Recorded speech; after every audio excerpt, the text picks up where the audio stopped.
नमस्कार, मैं हूं करमबीर और आप देख रहे हैं हमारा रोजाना का कार्यक्रम देश और दुनिया। हमारे साथ है वरिष्ठ पत्रकार फ्लोर रिजवी सर। बहुत बहुत स्वागत है। नमस्कार। सबीना अदीब जी की एक रचना है, उसकी चंद लाइनें हैं सर। जो खानदानी रईस हैं वो मिजाज रखते हैं नर्म अपना, वाह, तुम्हारा लहजा बता रहा है तुम्हारी दौलत नई नई। क्या बात है, क्या बात। जरा सा कुदरत ने क्या नवाजा कि आके बैठे हो पहली सफ में, अभी से उड़ने लगे हवा में, अभी तो शोहरत नई नई है। क्या बात है, बहुत खूब, बहुत अब खूब। सर, एक हमारे माननीय सांसद हैं गोड्डा से, निशिकांत दुबे जी, वक्त बेवक्त किसी भी वक्त हर मुद्दे को बोलते जरूर हैं, और कभी कभी तो ऐसा बोलते हैं कि पूछिए ना, बेबाक भी बोलते हैं। अब पीएम मोदी को लेकर उन्होंने बड़ा दावा किया, क्योंकि वो बहुत भक्त हैं पीएम मोदी के सबसे खास। पता नहीं क्यों मोदी जी उनको मंत्री नहीं बना रहे हैं। हम होते अगर मोदी जी का तो बना देते दुबे जी को पक्का। दे बात तो हो जाती है ना, कि इसीलिए वो बोल रहे थे। हाँ, तो दुबे जी ने कहा है कि अगर मोदी जी हमारे नेता नहीं होंगे तो अगली बीजेपी जो 2029 की लोकसभा चुनाव है तो हम 150 सीट भी नहीं जीतेंगे। और 75 साल की उम्र में रिटायरमेंट के सवाल पर भी बड़ा उन्होंने दिलचस्प इंटरव्यू दिया, एएनआई को दिया है सर इंदिरा। और उन्होंने एक और बयान दिया है कि वो जो बांग्लादेश बनाया इंदिरा गांधी ने, उस पर भी दिया है। तो उन्होंने कहा कि पूर्व प्रधानमंत्री इंदिरा गांधी पर भी निशाना साधते हुए कहा कि आज बांग्लादेश बनाकर इंदिरा गांधी ने जो भूल की है उसका खामियाजा बिहारी कैसे भोग रहा है सभी को पता ये इसका हमको संशय प्रभु नहीं समझ में आ रहा। अरे इंदिरा गांधी ने बांग्लादेश बना के कौन सा भूल कर दिया? तो उस हिसाब से तो अमित शाह भी भूल करने वाले हैं। वो तो कह रहे पीओके हम ले लेंगे। क्या कहेंगे सर? अब देखिए, भारतीय जनता पार्टी में हम्म। कहने को इतने सारे प्रवक्ता हैं, हम्म।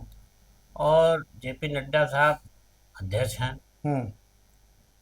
और शाह भी बोला करते हैं।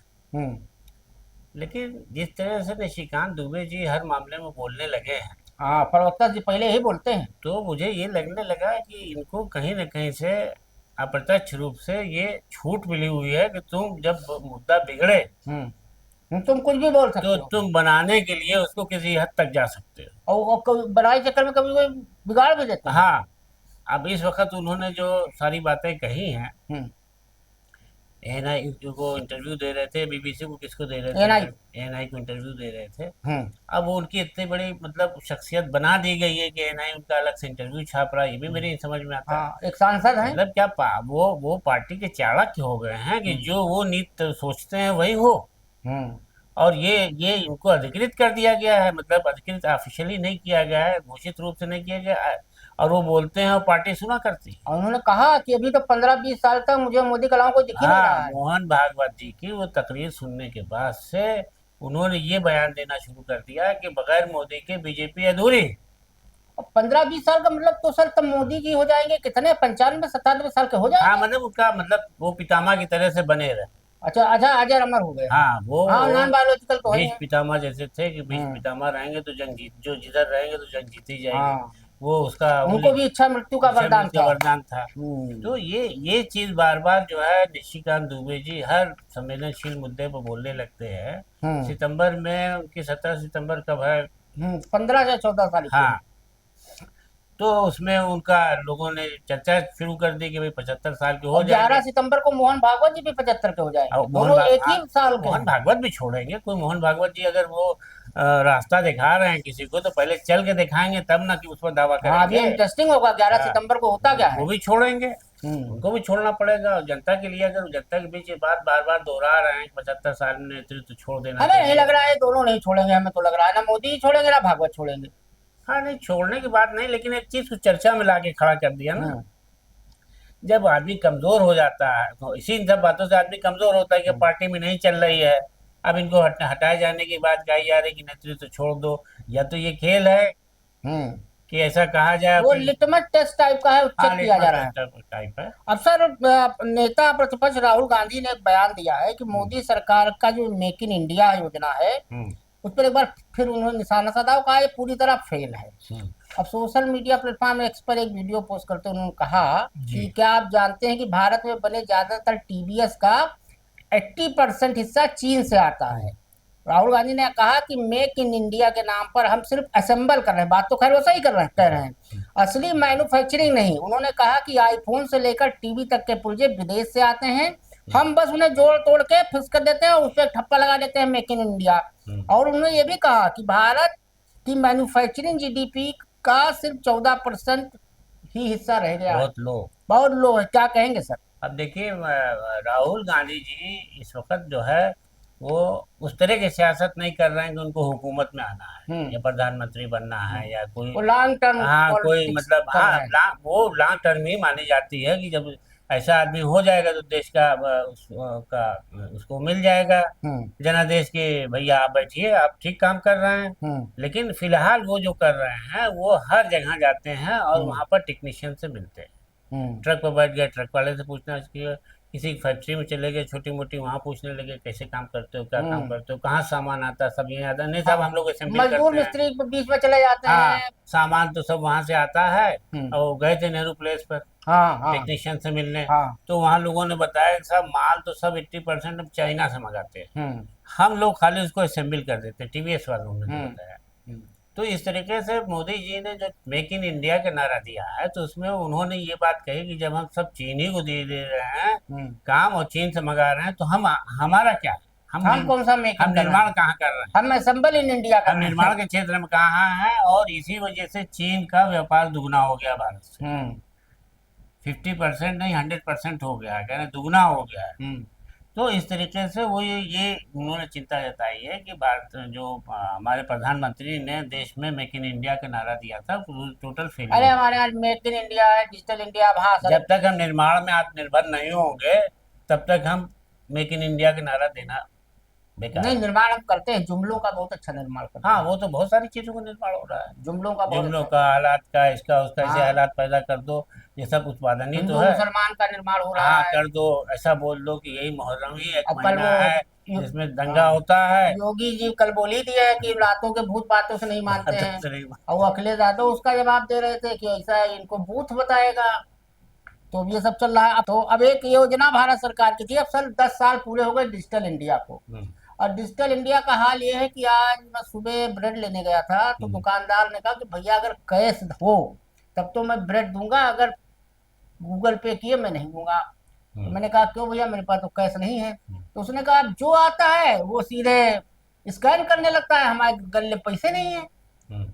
मैं पूरे दिन बैठा रहता हूँ दुकान में, 100 100 रुपए लिए तरस जाता हूँ। हाँ ये बात तो खैर सही है।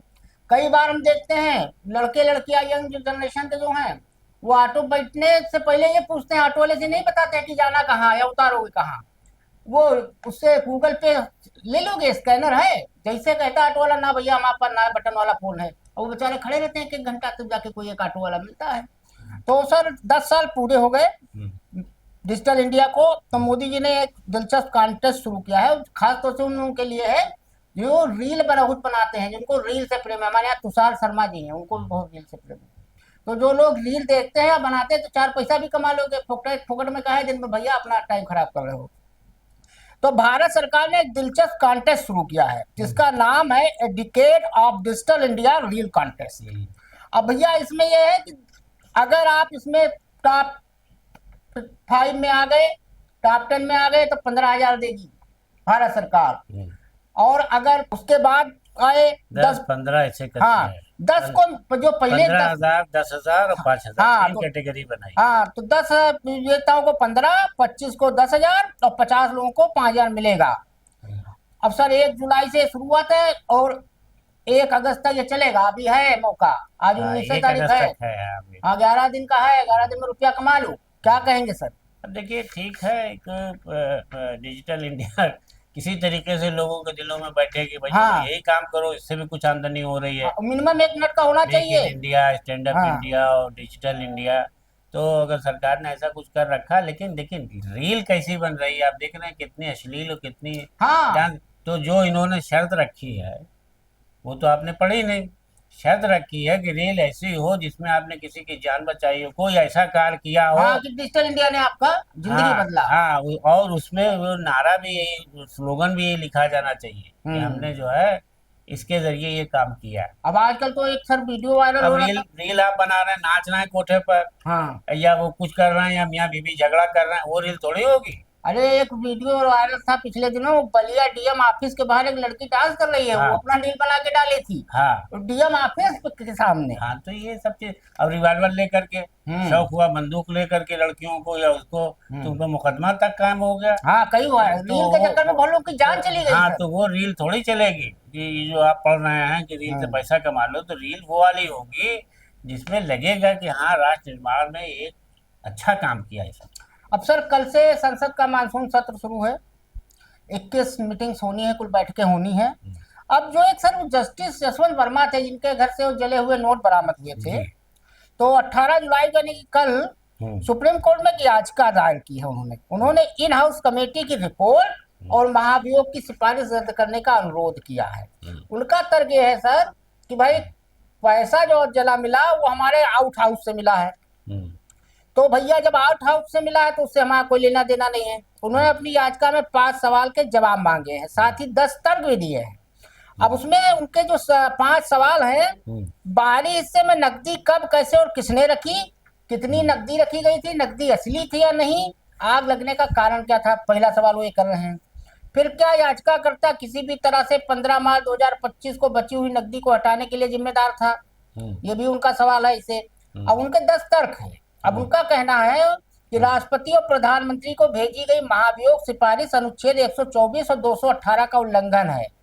1999 की फुल कोर्ट बैठक में बनी इन हाउस प्रक्रिया सिर्फ प्रशासनिक व्यवस्था है, ना कि संवैधानिक या वैधानिक। इसे न्यायाधीश को पद से हटाने जैसे गंभीर निर्णय का आधार नहीं बनाया जा सकता। क्या कहेंगे ओवरऑल इस पूरे मामले को, यानी कि जसवंत वर्मा डर गए कि कहीं महाभियोग ना आ जाए, 50 सांसद चाहिए। वो भी एक पहलू है, लेकिन जो उन्होंने, जैसे किसी के वकील किसी भी गलत बात को कैसे सही साबित कर लेता है और सही बात को कैसे गलत और ये तो जज है, इनको तो सब पता है।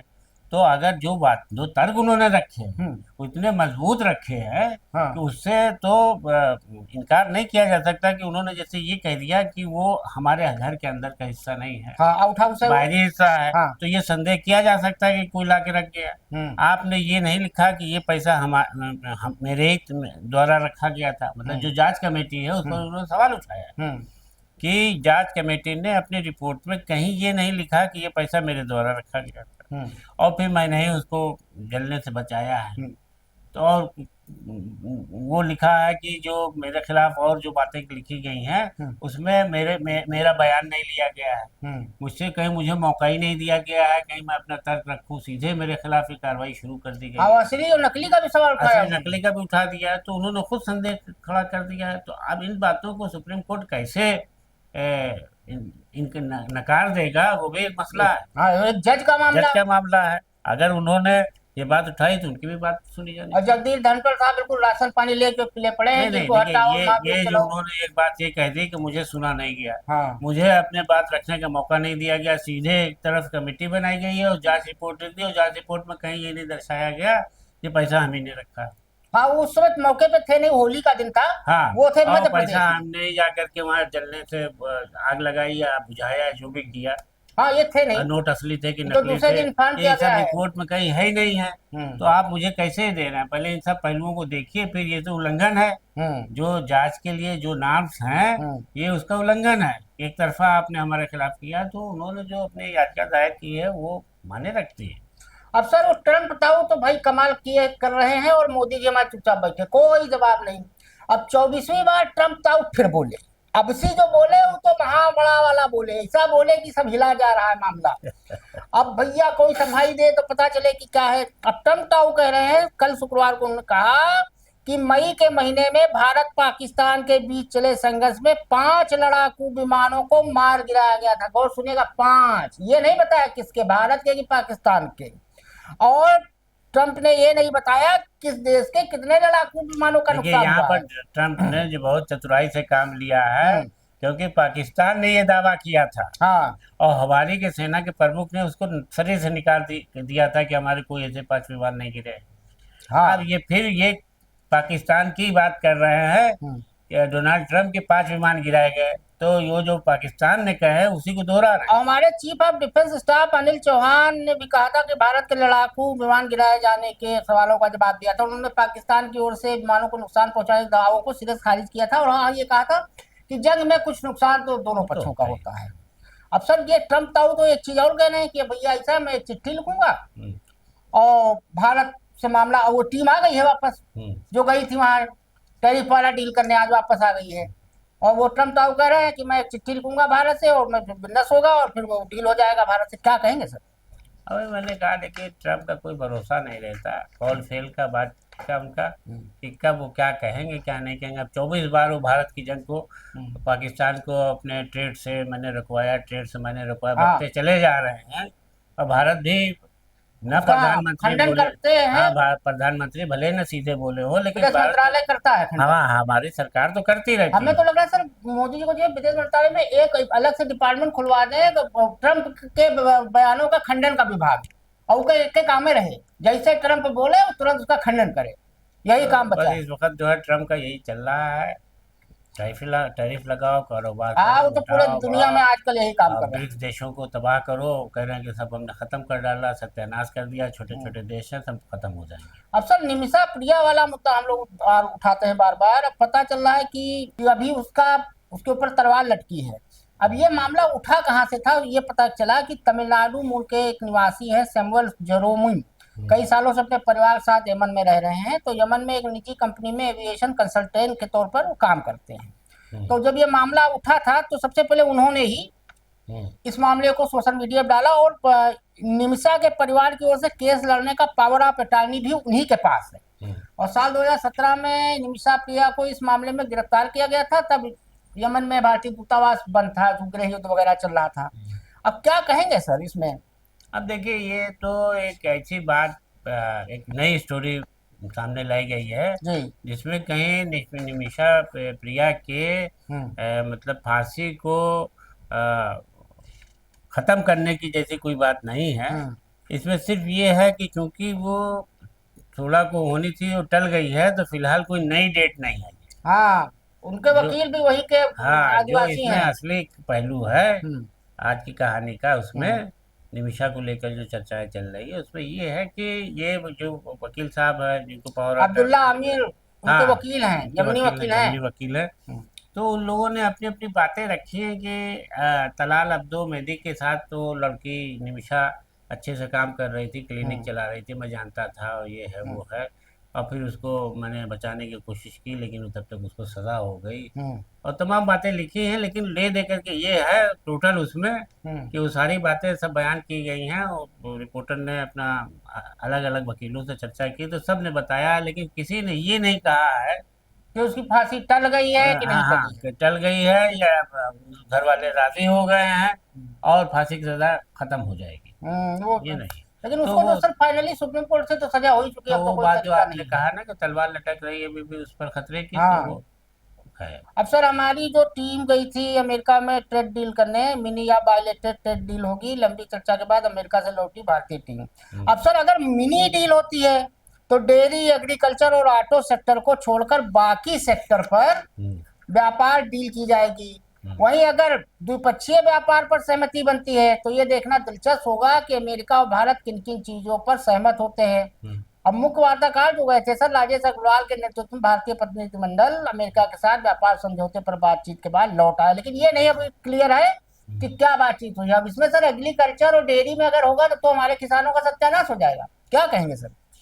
अब देखिए अभी तक कोई बहुत चीज क्लियर इसमें नहीं है कि क्या होना है, क्या डील होना है, क्या होना है, लेकिन ये है कि प्रोसेस तो हो ही रहा है, जिससे ये खतरे खड़े हो रहे हैं कि अगर ये डील होती है तो हमारे एग्रीकल्चर सेक्टर में काफी नुकसान होगा। और सर एक बड़ा विचित्र बयान दिया इस पर ट्रंप ने। व्हाइट हाउस में स्टेबल कॉइन अधिनियम पर साइन करते समय ट्रंप ने कहा कि हम इसे आज ही कर सकते हैं, मतलब भारत से टैरिफ वाला मामला शायद थोड़ी देर बाद कर देंगे। जैसे सनकी नहीं होता, कुछ भी बोला करते हैं ना आप सुना, हम करेंगे जब मैं किसी देश को ये पेपर भेजता हूँ कि उन्हें 35 से 40% टैरिफ देना होगा तो वहीं से डील शुरू हो जाती है। फिर वे कॉल करते हैं और कहते हैं कि क्या कुछ अलग तरह की डील हो सकती है, जैसे कि अपने देश को व्यापार के लिए खोलना। ये सर हमको याद है पुरानी पिक्चरों में होता क्या था कि वो जो विलन होता था वो उसके पास एक चिट्ठी होती थी हीरोइन की कि तुम्हारा प्रेमी था पहले वाला, मैं तुम्हारे पति को बता दूंगा, राज खोल दूंगा, तो डरी रहती थी, उसके चंगुल में रहती थी।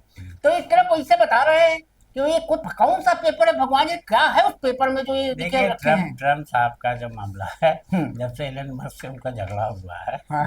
वो हिले हुए वो हैं, पगलाए हुए, नई पार्टी बना दिया है उसने। इनका जीना हराम हाँ, किए वो। अमेरिकन पार्टी बना दिया, जीना आराम किए हुए, तो ये दाहिने बाएं डंडा कर रहे थे। अभी पेपर भगवान जाने कौन सबको सा है। डंडा दिखा रहा है कि हम टैरिफ लगा देंगे और ये और कर जैसे देंगे। थानेदार नहीं होता इलाके का कि हम देख लो हम 3 स्टार हो गए हैं, अब तुम्हारा जीना हराम जब कर तुम देंगे। सब देश को खत्म कर दोगे तो बचेगा क्या? सबको तो डरा रहे हो तुम, हाँ बिल हाँ तो ये कर देंगे, हाँ, उस एक सर वो था, हम लोगों ने बांचा था 1-1.5 महीना पहले, दो दो कीवी किसी एक द्वीप पे रहते हैं, उस पे भी टैरिफ उसको भी लगाए टैरिफ लगा हैं। दिया। अब कीवी बेचारे वो भी दे बेचारे। अब सर जाते जाते बता दें दोस्तों भैया, 2 अक्टूबर को गांधी जयंती है और 2 ही अक्टूबर को पड़ रहा है दशहरा। अब ये अजब संयोग है कि 100 साल आरएसएस के पूरे हो रहे हैं और विजयदशमी के दिन ही आरएसएस का गठन हुआ था। तो ये पहली बार होगा कि आरएसएस अपना स्थापना दिवस धूमधाम से गांधी जयंती वाले दिन मनाएगा। और गांधी हत्या के बाद सबसे पहले आरएसएस पे सरदार पटेल ने बैन लगाया था। ये गजब की संयोग है। हाँ, बहुत विचित्र मामला है ये सर। अब हम समझ नहीं पा रहे हैं कि वो एक गाना था कि मैं हंसूं या क्या करूं, मैं क्या करूंगा, वही हाल है। अब गांधी जयंती मनाएंगे मोहन भागवत की वो मनाएंगे, उससे पहले 11 सितंबर को उनका जन्मदिन है, 14-15 को उनका मोदी जी का अवतरण दिवस है। उनका तो जन्म दिवस नहीं कहा जाएगा। मैं रोऊं या मुस्कुराऊं। हाँ, अब वो मोदी जी का तो जन्मदिन होगा नहीं सर, उनका तो अवतरण दिवस होगा, क्योंकि वो तो नॉन बायोलॉजिकल है, तो अवतरण दिवस है उनका। तो आज के लिए इतना ही, धन्यवाद।